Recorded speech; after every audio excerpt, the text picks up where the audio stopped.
Chegou a hora do impeachment.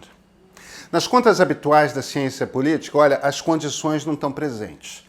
A popularidade do presidente tinha de estar abaixo dos 15% e não estamos nem perto disso. Dilma tinha 9% quando foi afastada e Collor tinha 11%. É preciso uma crise econômica grave. A economia está muito ruim, mas é como se andasse de lado. As pessoas às vezes parece que nem percebem, se acostumaram. Claro, também tem de haver manifestações populares de peso nas ruas. Eu fui cara pintada, minha geração foi. Algo assim provavelmente já teria acontecido, só que as pessoas que mais querem o impeachment são também aquelas que tendem a respeitar mais o distanciamento social. Então aquelas regrinhas básicas de ciência política, aquelas que apontam para quando o impeachment acontece, como se fosse uma cartela de bingo que a gente tem que preencher, bem, essas condições não estão dadas. Mas eu quero fazer uma defesa aqui. Aliás, duas defesas. A primeira é que quando pensamos nessas regrinhas, estamos pensando errado. A segunda é que existe uma lei, a lei dos crimes de responsabilidade. Os deputados, mais do que ninguém, têm a obrigação de cumprir com as suas atribuições. E ninguém, nunca, cometeu tantos crimes de responsabilidade quanto Jair Messias Bolsonaro. É hora. Eu sou Pedro Doria, editor do Meio. Aqui em volta, as coisas estão um pouco bagunçadas. É caixa para todo lado. Eu tô no meio de uma mudança, então, desculpa. Mas me permita perguntar, você conhece o Meio? Gratuito de segunda a sexta, chega cedo no seu e-mail. A leitura rápida, tá? Só 8 minutos. E o essencial para você compreender o dia. Assina lá. E esse é o ponto de partida.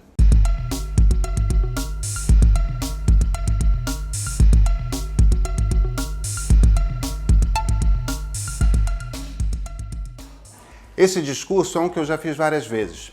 É preciso esperar que as condições para a formalização de um processo de impeachment sejam dadas.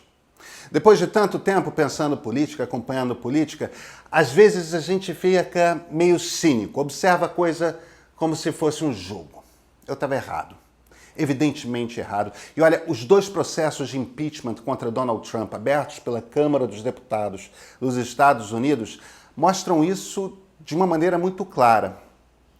Deputados e senadores não são eleitos para seguirem as ondas de aprovação popular. Eles são eleitos para criar leis, para modificar a Constituição conforme muda a realidade do país e também para acompanhar a ação do Poder Executivo. É uma obrigação legal deles. É para isso que servem parlamentares. E nesse acompanhamento que se faz do trabalho da Presidência da República, nenhum momento é mais grave do que esse de se debruçar sobre a lei dos crimes de responsabilidade. A lei é antiga. Lei 1079 de 1950, governo Dutra. É lá que estão todos os crimes de responsabilidade que podem ser atribuídos ao presidente, aos ministros, ministros do Supremo e Procurador-Geral da República. Essa lei só foi emendada, modificada, 2 vezes. A primeira, em 1990, foi para adaptar o rito do impeachment à Constituição de 88. A segunda vez foi em 2000, para incluir os crimes contra a lei orçamentária. É a discussão sobre responsabilidade fiscal. Gente, a quantidade de vezes que Bolsonaro entrou nessa lei, vocês não têm ideia. Vejam, é uma lei cujo texto é vago o suficiente para que, se você desejar, qualquer presidente pode ser enquadrado nela. Tipo, Fernando Collor, ele sofreu impeachment por, entre aspas, proceder de modo incompatível com a dignidade, a honra e o decoro do cargo. Artigo 9º, parágrafo 7. Claro que é verdade, não agiu mesmo com dignidade. Mas querendo, a gente encaixa qualquer um e quem decide se o crime foi cometido é o voto dos senadores. Se 2/3 deles acham que o crime foi cometido, quem está na presidência perde o cargo. O problema no caso de Bolsonaro é que os crimes que ele cometeu são muito específicos. Tanto no caso de Collor quanto no da Dilma, indicam crimes que exigem interpretação. Com Bolsonaro, deixa eu falar só de alguns. Os diversos ataques contra a Venezuela e China, de quase rompimento de relações. Então, cometer ato de hostilidade contra a nação estrangeira, expondo a República ao perigo de guerra ou comprometendo-lhe a neutralidade. Artigo 5º, parágrafo 3º. Sabe aquela reunião presidencial cujo vídeo foi publicado? Aquela da qual ele falou que queria armar a população para que pudesse resistir às ordens dos governadores? Pois então. Subverter ou tentar subverter por meios violentos a ordem política e social. Artigo 7º, parágrafo 6. Ou então a defesa de policiais militares que se amotinaram, que é um crime no Ceará. Incitar militares à desobediência à lei ou infração à disciplina. Mesmo artigo 7º, parágrafo 7. Sabe quando ele deu ordens à Polícia Federal para ver se o filho 04 tinha ou não namorado uma das filhas de um dos assassinos da vereadora Marielle Franco? Ou então naquele raio de reunião ministerial, quando ele deixou claro que queria mesmo mexer no comando da Polícia Federal para proteger sua família e seus amigos? Então, usar de violência ou ameaçar contra funcionário público para coagi-lo a proceder ilegalmente. Artigo 9º, parágrafo 6. A lista não para aí não, tá? É longa.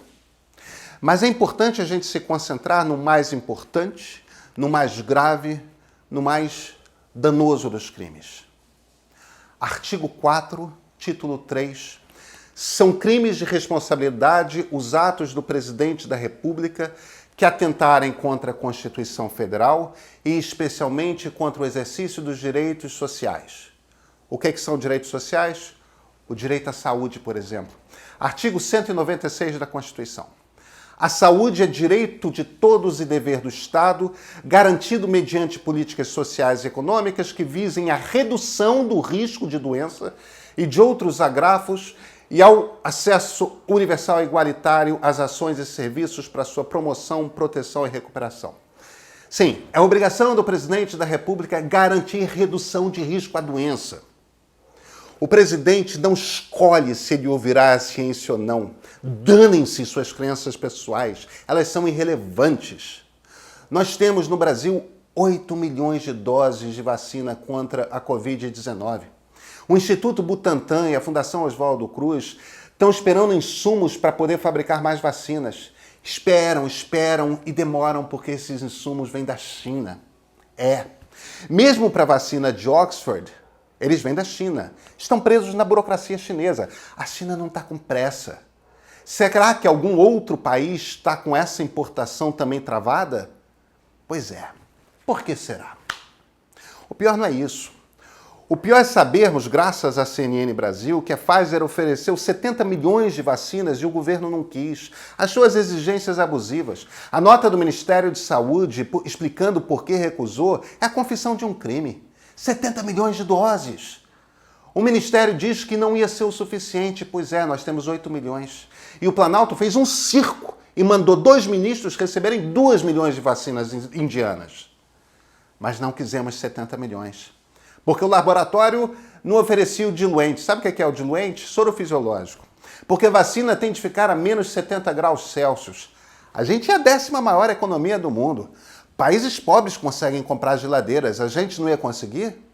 Porque o laboratório não se responsabiliza. É isso mesmo. O contrato que os Estados Unidos assinaram, que Israel assinou, a vacina é nova, a doença é nova, a vacina é boa. Outros compraram, mesmas exigências. Vamos deixar bem claro, esse presidente da República boicotou a vacina desde o início. Fez campanha pública por remédios que não servem para nada. Nenhum país no mundo sério está recomendando o remédio de verme ou cloroquina. O nosso Ministério da Saúde recomenda. Com base em quê? Em crendice e meia dúzia de médicos bolsonaristas. Com base em rigorosamente nada que se aproxime de ciência. Enquanto isso, fica alimentando essas redes mentirosas de chip 5G na vacina, de que vamos virar autômatos. Umas paranoias sem tamanho. Não é que o governo não se preparou para vacinar. O governo não se preparou e ainda por cima alimenta os brasileiros com mentiras para que eles não se vacinem. Vamos deixar claro uma coisa. As pessoas estão morrendo porque atrasamos o início da vacinação. Porque não temos vacinas nem perto de começar uma campanha. Porque nossa fabricação de vacinas atrasou dada uma crise diplomática criada gratuitamente. Jair Bolsonaro cometeu um crime de responsabilidade imensamente maior do que aqueles de que foram acusados Fernando Collor de Mello e Dilma Rousseff. Um crime que custa a vida de dezenas de milhares de brasileiros e, ao fim, talvez até centenas de milhares de brasileiros, porque não temos vacina. Jair Bolsonaro é um criminoso sentado no principal escritório do terceiro andar do Palácio do Planalto. Senhores deputados, é hora. É sua responsabilidade abrir o processo de impeachment contra Jair Messias Bolsonaro.